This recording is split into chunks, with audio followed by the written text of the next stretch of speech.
There was a clear shift after people began reporting the Dwayyo walking upright. Before, it had belonged to the woods, the deep places, the ridges and ravines no one settled unless they had to. Now it pressed closer to fences, to barns, to the thin line where wilderness gave way to human habit. And it did so without haste. The first sign was almost always sound discipline. Dogs stopped barking, not suddenly, not in panic, but as if something had silenced them without touching them. Farmers reported hounds winning low and crawling beneath porches. Houses refused to enter certain fields after sunset, pulling back hard enough to bruise handlers' hands. Then came the footsteps, not heavy, not reckless. Measured steps around buildings, close enough that people inside could track them room to room. A slow circuit of a house, a pause at doors, a long pause beneath windows where breathing should have fogged the glass but never did. Those inside described the pressure, like being watched from inches away. Lantern light felt thinner, shadows behaved strangely, stretching and collapsing as if something outside was shifting its stance. One woman near Thermont kept a journal that survived long after she disappeared. In it, she described hearing something stand outside her bedroom wall night after night. It doesn't scratch, it doesn't try the door, it just waits, like it knows I'm listening. On the fourth night, she wrote that it tapped once against the wood, not a knock, a test. Others experienced more deliberate contact. Scratches appeared on doors, not deep gouges but shallow marks, uneven and hesitant, as though something were learning how much pressure to apply.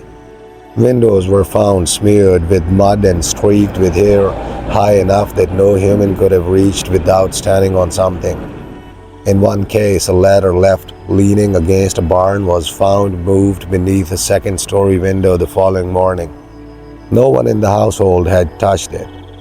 The Dwayyo, it seemed, had learned how to close it could come without being challenged. It also learned routines. People reported footsteps arriving at the same hour each night, circling the same path, stopping in the same places. If a lantern was lit at a window, the footsteps would halt immediately, resuming only after the light was extinguished, as though it disliked being seen but wanted to be known. The screams during this phase became rare and purposeful, no longer wild or distant. Witnesses heard a single shriek from just beyond the tree line, sharp and brief, followed by silence. Those who described it said the sound wasn't pain or rage. It was an announcement, a way of saying, "I am here." The most unsettling accounts involved imitation at close range. One man swore he heard his own footsteps echoed from outside his bedroom door, perfectly timed, step for step, stopping when he stopped, moving when he moved. Another family heard a voice whisper their surname through the walls. No one ever heard it speak a full sentence, just fragments. Breath warped syllables, names said incorrectly, like something sounding them out for the first time. Some people attempted defense. Firearms were kept loaded, doors reinforced, traps set along paths. None of it worked. Traps were triggered but empty. Ammunition vanished from lockboxes.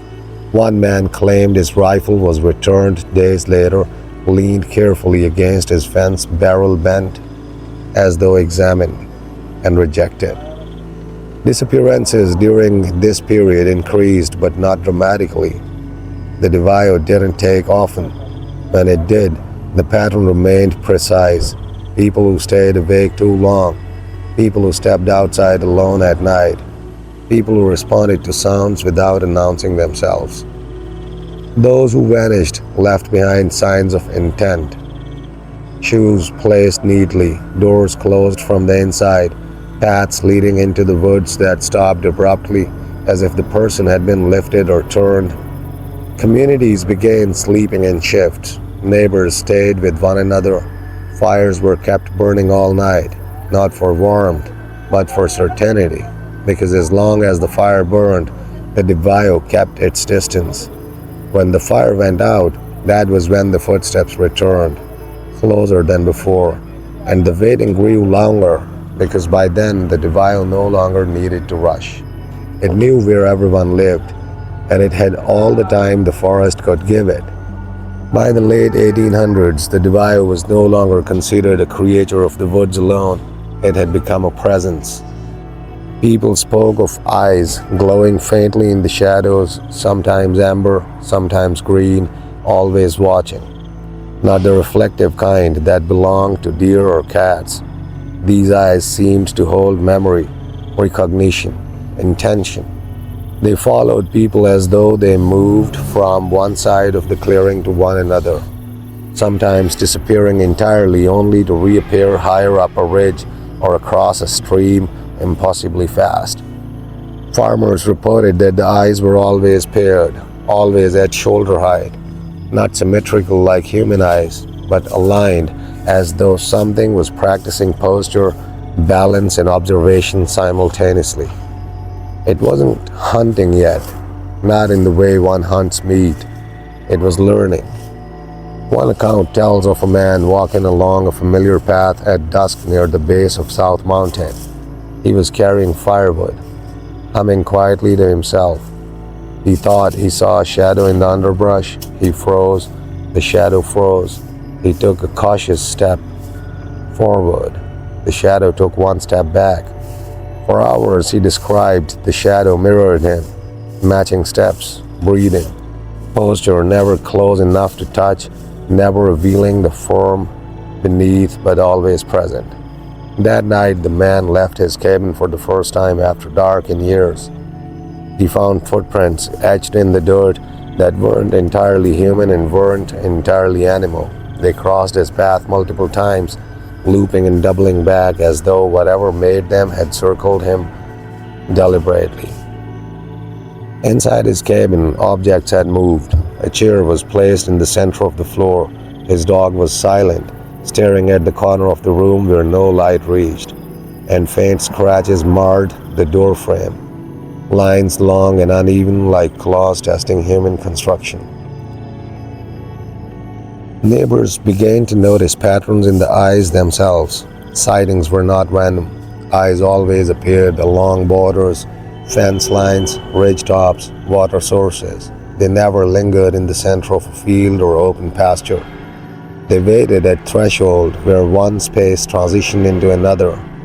Children claimed the eyes followed them even when they closed their own. They swore that the glow peeked from between logs or behind rocks, sometimes hovering at the treetops, unmoving yet unmistakable. Adults dismissed it at first, then they realized that the eyes learned patterns too. People who ignored warnings or ventured out alone reported seeing the same glow of consecutive nights. Houses approached in the same way. Paths walked repeatedly. Steps mirrored outside windows. By this period, the Dwayyo's screams had become less common but far more terrifying. They came at night in single, high-pitched bursts, cutting through the forest like a physical force. Witnesses claimed the sound seemed to mark them. After hearing it, the air felt heavier. Floors and furniture shifted subtly as though the very structure of their homes had been measured. It was a warning, not of attack, not yet, but of attention. And everyone who survived encounters from this period described the same feeling, a sense of being understudy, something outside the physical world, watching, judging, learning, waiting until it understood you well enough before it decided whether to let you live. By now, communities along the ridges slept with doors open, fires lit, lanterns swaying, and hearts pounding. Every lighted window was a challenge, every step outside a negotiation. The Dwayyo had mastered the forest, and it was beginning to master the people inside it. The thing about the Dwayyo's screams is that they didn't just echo, they resonated. They stretched across valleys, bouncing off ridges and cliffs, slipping into every hollow and folding around the trees, Survivors always described the sound differently, but they agreed on one thing: it wasn't random. The scream knew you. It would start high, almost human, a child's cry, a woman calling for help, a man shouting warnings. Then it would collapse into a guttural, choking howl, wet and uneven, like something trying to mimic the mechanics of human speech but failing catastrophically. The sound seemed to bypass distance, penetrating walls, doors, even earplugs. People would awake, frozen, hearing fragments of their own name whispered, called, then swallowed by the forest. One man in the Catoctin foothills described hearing his sister scream for help, although she had died years earlier. The scream echoed perfectly from the woods behind his cabin. He froze, and in that moment, the shadows shifted. Something moved between the trees, and when he looked directly, it wasn't there. Only the echo of her voice lingered. The Dwayyo didn't chase often. It didn't need to. It could make fear itself hunt for it. Farmers reported nights where their livestock screamed, not from a predator attacking, but from the pressure the Dwayyo imposed. Chickens would panic in coops, dogs would whimper beneath porches, horses would rear and kick, all before a single sound came from the forest, and then the scream arrived, close enough that windows rattled, far enough that no shape could be seen clearly. People adapted in terrifying ways. Families began sleeping in shifts. Children were taught not to answer, not even to whisper. Fires were kept burning. Lanterns swung constantly. Dogs teetered and checked every hour. Some claimed they could recognize the Dwayyo's rhythm, the way it timed its screams with the wind or with the pause between footsteps.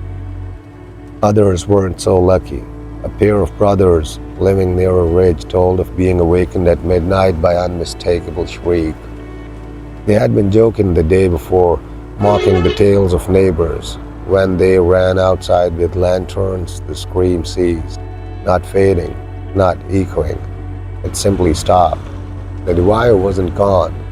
It had moved into a position above them, eyes glowing faintly, catching the light of their lanterns, paused, watching, measuring, waiting for their mistakes. The brothers reported hearing the faintest click, almost imperceptible. They froze, and in the silence that followed, something shifted behind them, a shadow moving in a way that suggested it was testing their reaction. When they turned fully, nothing was there, only footprints that began as human and ended as elongated, paw-like impressions stretching toward the forest. That night, one brother vanished. The remaining brother spent the next 2 days wandering, following the tracks and calling out, only to find the footprints dissolving into ordinary soil as if they had never existed. Communities along the ridges understood a hard truth. The scream was not a call for attention. It was an announcement of presence, a test, a measure. Those who survived the night when knew it had observed them, studied them, and deemed them acceptable to live for now. But the next night, or the night after, the scream could return for another test, and nobody could predict whether the Dwayyo would be satisfied or take something permanent. By now, the Dwayyo was no longer confined to whispers or fleeting glimpses. It had begun to shape the forest around it. Witnesses described something unnerving. The woods seemed to respond to its presence. Branches bent slightly, almost like lungs inhaling. Leaves rustled in patterns that did not follow the wind. Trails, once familiar, warped overnight, confusing even those who had walked them daily for years. Stones and logs appeared in new places, subtly blocking paths or creating hidden alcoves. Some called it magic. Others called it madness, but anyone who ventured deep enough soon realized it was designed. A family living near the ridge of South Mountain noticed the effect firsthand.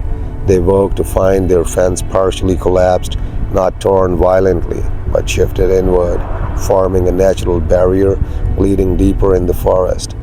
Paths they had used for generations led into thickets they had never crossed before.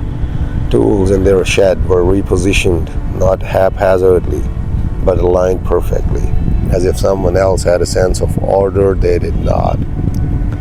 Travelers reported the same phenomena. Walking a familiar trail, they would see a bend in the path that shouldn't exist, a clearing where none had been, and in these places, the Dwayyo's footprints, elongated, paw-like, impossibly precise, were always nearby. Sometimes they formed perfect circles, sometimes arcs that suggested planning, not panic. Animals acted differently too.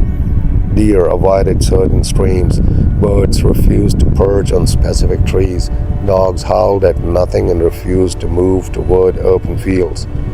Some claimed the Dwayyo could manipulate them, training or testing these creatures just as it observed humans. The forest had become its laboratory. It was no longer just a creature hiding in the trees. It was an architect of its own environment, bending the landscape and the behaviors within it to surprise. Several encounters hinted at the Dwayyo's understanding of human psychology. One man claimed he was followed for 2 nights while hunting deer. Every time he tried to double back or take an unfamiliar route, he found himself circling back to the same location, standing before a small clearing he hadn't noticed before. And in that clearing, footprints, not just human or animal, something in between, shifting from one to the other in a slow, deliberate rhythm. A single leaf, flattened underfoot, had an imprint that resembled a hand, the fingers splayed unnaturally long, nails digging slightly into the soil. It wasn't attacking, not yet. It was mapping. Some settlers tried to fight back. Traps, fences, even attempts to bait it, all failed. Items left as lures were either ignored or returned, carefully placed elsewhere. Ammunition went missing. Livestock was moved, left scattered but unharmed. The forest itself seemed to teach patience, guiding those who entered along paths that led to nowhere just to demonstrate the Dwayyo's control. By the end of this phase, communities had learned 2 things. The Dwayyo didn't need to kill to terrorize. Number 2, the forest obeyed it. And if the forest obeyed it, anyone who entered its bounds, even briefly, was already part of its design. By the turn of the century, the Dwayyo had developed a signature of its own, the silhouette. People no longer spoke merely of shadows shifting oddly among the trees. Now, entire forms were seen, upright, elongated, and impossible. Figures that appeared human from a distance but warped as you go closer. Limbs that bent incorrectly, torsos stretching beyond natural proportions, heads tilting at impossible angles. One hunter near the Catoctin foothills recounted walking home at dusk. Though the fog, he saw a figure standing at the edge of his property. From 50 yards, it looked like the man. Then the fog thinned, and the figure's form stretched taller. The arms hung too low, swinging slightly even when still. Its head tilted unnaturally to one side, the eyes catching the last light of sunset with an amber gleam. The hunter froze, rifle raised, and the figure, not rushing, not running, simply walked backward into the woods, keeping its gaze fixed on him. Farmers and families reported seeing similar silhouettes near barns, ridges, and creek beds. Sometimes the Dwayyo appeared upright, sometimes hunched on all fours, but always it seemed aware of how it was perceived. In one case, a child spotted a figure mimicking her father's walk along the creek. She ran to tell him, and when he turned, the figure had dropped to all fours and disappeared, leaving only a wet, muddy trail with alternating paw and human-like footprints. By now, the legend had solidified into a cautionary tale woven into the fabric of the mid-Atlantic forests. The Dwayyo was no longer merely a beast. It was a teacher of fear, an unseen architect, a shadow in the mist that reminded humanity that some boundaries were not meant to be crossed. And as the night falls over ridges and hollows, with fog curling around roots and streams, The oldest warning remains unchanged. Do not enter the forest. Do not follow the scream. Do not let it see you. The Dwayyo is still watching.